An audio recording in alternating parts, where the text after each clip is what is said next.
Si no hay preguntas, entonces ahora me interesa que conversemos sobre la estrategia a seguir para el diseño de una torre de enfriamiento. ¿Qué es lo que tenemos que hacer básicamente? Y lo vamos a relacionar con el método de una torre empacada. Ujú. Torre empacada. Entonces, es más, ocupamos la carta psicométrica. Ocupamos la carta psicométrica. ¿Por qué? Porque yo necesito una curva de equilibrio, luego necesito una curva de operación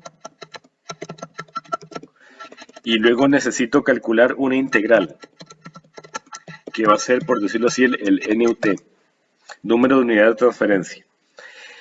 Entonces la primera pregunta es, ¿de dónde consigo los datos de equilibrio? Los datos de equilibrio van a ser entalpía de saturación, o sea, entalpía de la mezcla saturada. Y entonces, vean qué interesante. ¿Dónde encuentro yo esos datos?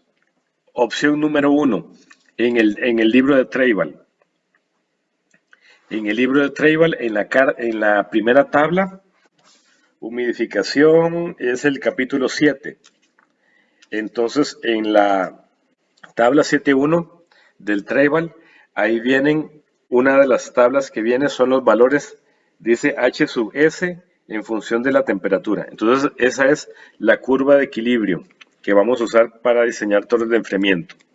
Hay una pregunta interesante que tal vez no hemos contestado, que es, ¿por qué es importante que ustedes sepan diseñar torres de enfriamiento? Si ustedes van a una empresa que tenga intercambiadores de calor, procesos de enfriamiento, donde el agua entra a 25 grados y sale a 40 grados, ¿qué tengo que hacer yo con esa agua? Tiene que tratarla, profe, enfriarla, no la puede, digamos, si tiene que, Tengo que digamos, enfriarla, desecharla, tengo que tiene que enfriarla. tener la temperatura. Sí, esa agua generalmente no la botamos, sobre todo si son grandes cantidades de agua, esa agua se va Oh, es parte de un sí, circuito sí. cerrado. Ujú, ujú. Entonces, si yo la tengo que enfriar, ¿qué equipo voy a utilizar? Vamos a usar una torre de enfriamiento, ¿correcto? O sea, en casi todas las industrias vamos a ver torres de enfriamiento. Ujú. Entonces, nos puede suceder que lleguemos a una empresa y nos digan, hay una ampliación de planta y tenemos que ver si la torre de enfriamiento que tenemos nos funciona. O sea, ¿qué cambios le hacemos a esa torre de enfriamiento para que nos maneje la nueva situación? Por ejemplo, mayor cantidad de agua para enfriar. Entonces nosotros tenemos que poder hacer cálculos para saber si esa torre nos va a funcionar o si hay que, por ejemplo, que comprar otra torre para tener dos torres de enfriamiento. Y entonces puedes decir, bueno, esta no da abasto, entonces hay que comprar una de tales características. O yo tengo que poder dar la solución. Entonces necesito poder hacer el cálculo de una torre de enfriamiento. ¿Mm? Es más, puede ser que una empresa no tenga torre de enfriamiento y a ustedes les toque diseñar la torre de enfriamiento y recomendar la torre de enfriamiento. Entonces, habiendo dicho eso, volvemos al tema de la curva de equilibrio. Opción número 1, Treibal, y vean qué interesante. La opción número 2 es que yo agarro para cada temperatura, me voy para arriba hasta el 100% humedad relativa y leo la entalpía. Y entonces esas entalpías leídas al 100% humedad relativa para cada temperatura, pues resulta ser mi curva de equilibrio. Uh-huh. Pues entonces, por decirlo así, esta curva,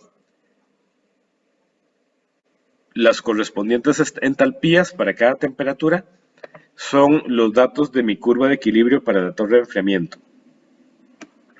Entonces vean qué interesante, lo puedo sacar de la misma carta psicométrica. Ustedes pueden corroborar los datos del Treibal con lo que les estoy diciendo. Entonces eso me da la curva de equilibrio. Uh-huh. Entonces ya sabemos de dónde puedo agarrar la curva de equilibrio. Ahora sigue la curva de operación. Uh-huh. Entonces aquí hay dos detalles que ya ustedes lo habrán visto, por ejemplo, en los libros. Tenemos que hacer un gráfico que va a tener dos variables muy interesantes. El método se parece al de la torre empacada, pero las variables son diferentes. ¿Por qué? Porque la variable en el eje vertical va a ser temperatura del agua y la variable del eje vertical va a ser la entalpía del aire. Esas son las variables. ¿Y por qué? Porque resulta que lo que vamos a ver es que lo que hay que hacer es un balance de energía. La curva de operación sale de un balance de energía y la curva de equilibrio, como les mencioné, son entalpías en función de temperatura. Entonces, la curva de equilibrio, digamos que la vamos a tener por aquí, y resulta que el proceso de humidificación es agua que se evapora. Entonces, agua está pasando de líquido, la transferencia de masa está pasando de líquido al gas. ¿Y eso qué significa? Que la recta operación va a estar por debajo. La recta va a estar por debajo. Y entonces las temperaturas, va a haber una temperatura de entrada y una temperatura de salida del agua. Yo les mencioné que en un intercambiador de calor es un criterio de diseño, normalmente se diseña para que entre a 25 y salga a 40. Eso es más o menos, esos son valores promedio.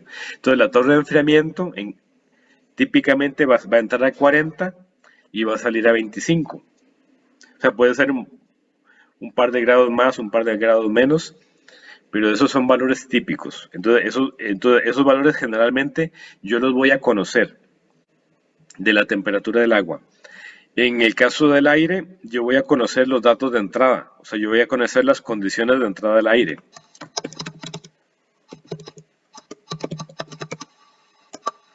Entonces eso significa que yo voy a conocer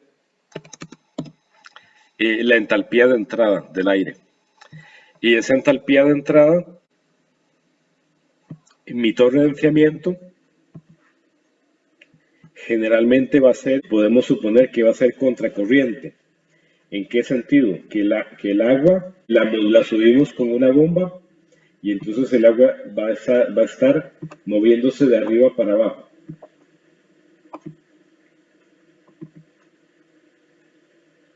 Mientras que el aire se va a mover de abajo para arriba.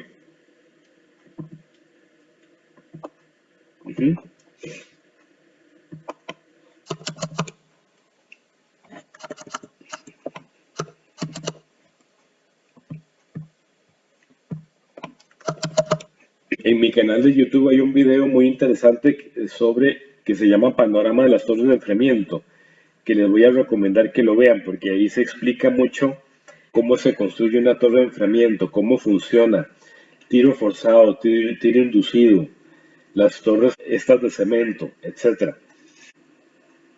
Entonces fíjense ustedes que el agua viene caliente y por medio de evaporación se va a enfriar. Ese calor, por decirlo así, esa entalpía del agua evaporada termina en el aire. Entonces, podríamos suponer que la entalpía menor va a ser en el aire de entrada y la entalpía mayor en el aire de salida. Entonces, ¿qué significa? Que mi condición conocida, esta H, va a estar aquí.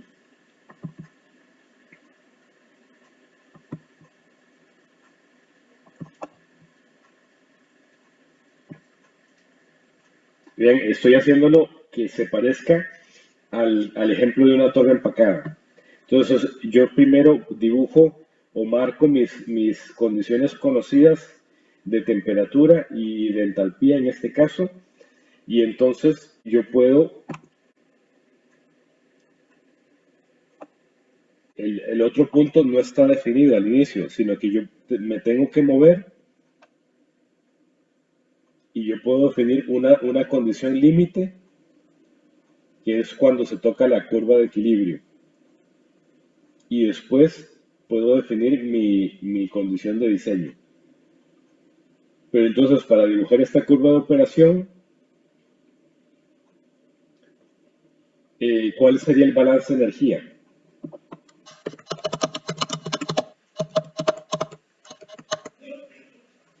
Balance de energía sería un balance de entalpías. Lo que pierde el líquido es lo que gana el gas. Entonces, ¿cómo lo podríamos escribir? Les voy a proponer cómo lo escribiríamos. Vean qué interesante.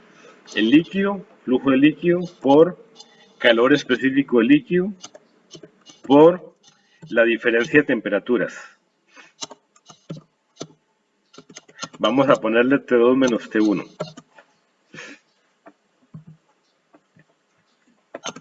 Eso sería para el líquido. Y para el gas, el aire, como hemos visto en la carta psicométrica, en el aire nosotros podemos leer o conocer unas entalpías.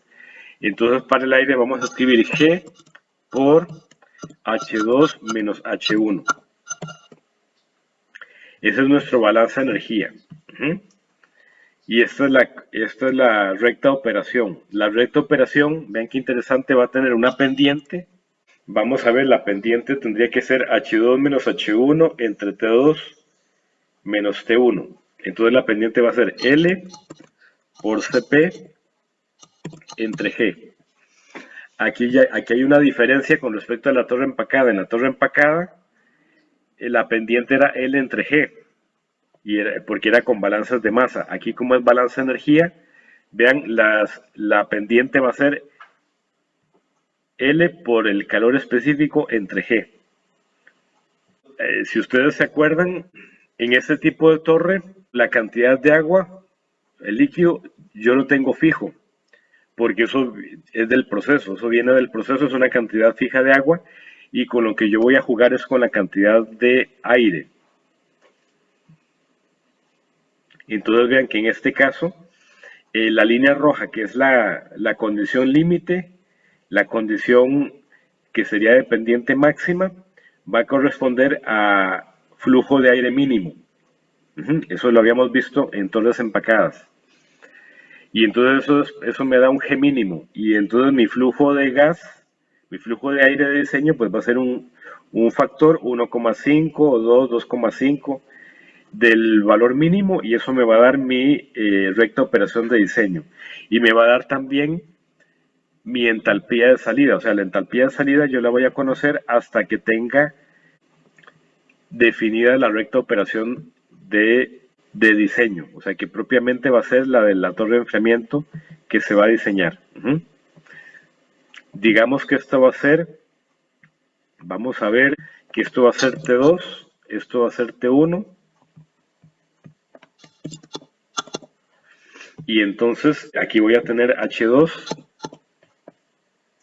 y aquí voy a tener H1. Entonces tratemos en este momento de hacer asociación, las similitudes de esto con lo que hacíamos al analizar, por ejemplo, un proceso de desorción. Nada más que aquí lo hacemos con entalpías en lugar de Y con temperaturas en lugar de X. Y entonces ahora viene la pregunta, ¿cómo vamos a definir nuestra integral para sacar un NUT? O sea, vamos a sacar, por decirlo así, la altura de la torre de enfriamiento va a ser igual a un HUT, altura de la unidad de transferencia, por un NUT, número de unidades de transferencia. Y entonces el HUT tiene la misma definición que en torres empacadas. O sea, va a ser, por ejemplo, el flujo de gas dividido entre KY dividido entre el área transversal de la columna, de la torre de enfriamiento. Que eso nos va a llevar a preguntarnos cómo hago para sacar esa área transversal de la torre de enfriamiento. Eso lo podemos conversar el viernes.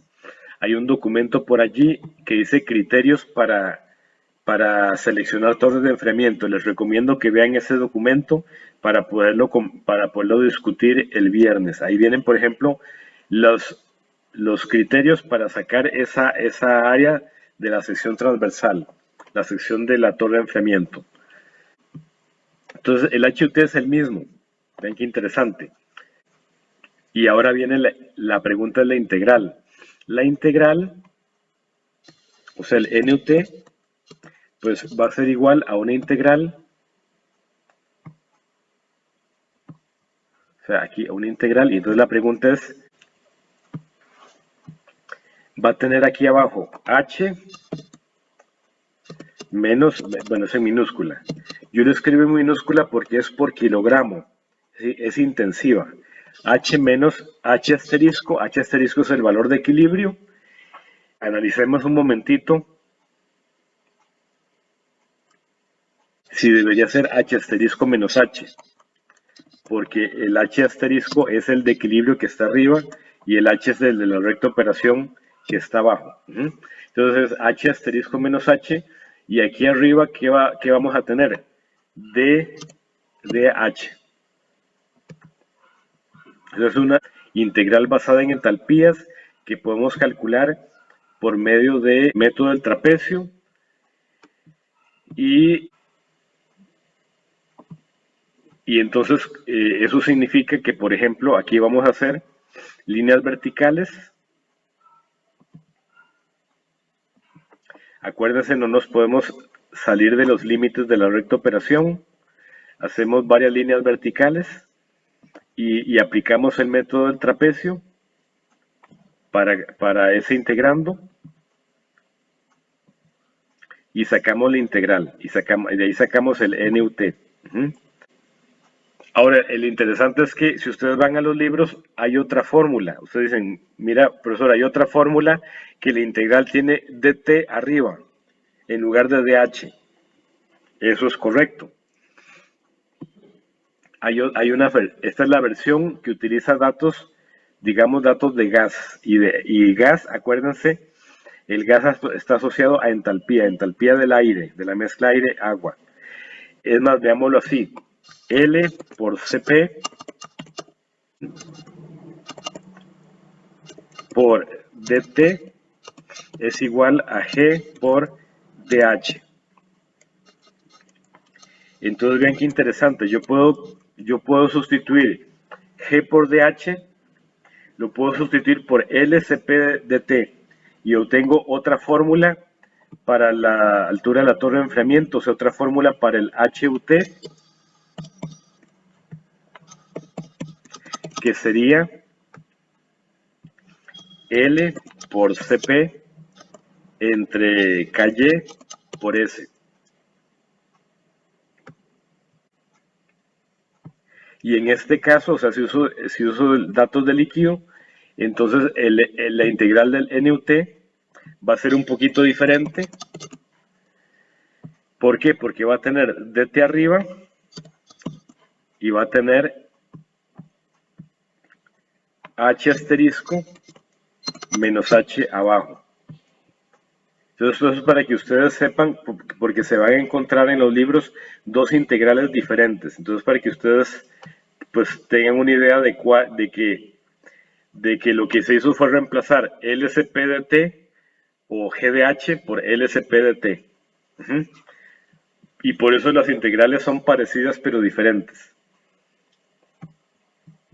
Y como habíamos visto en el caso de torres empacadas, pues no importa el método que use, si uso datos de líquido o datos de gas, debería darme al final el mismo resultado.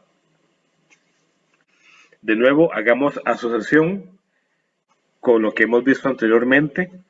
Esto en sí es como tendríamos que calcular la altura de la torre de enfriamiento, número de unidad de transferencia, altura de la unidad de transferencia, y lo que tendríamos que fijarnos es si nos piden hacerlo con datos de líquido o con datos del gas. Esto en sí es básicamente, en forma resumida, el método de cálculo de la torre de enfriamiento.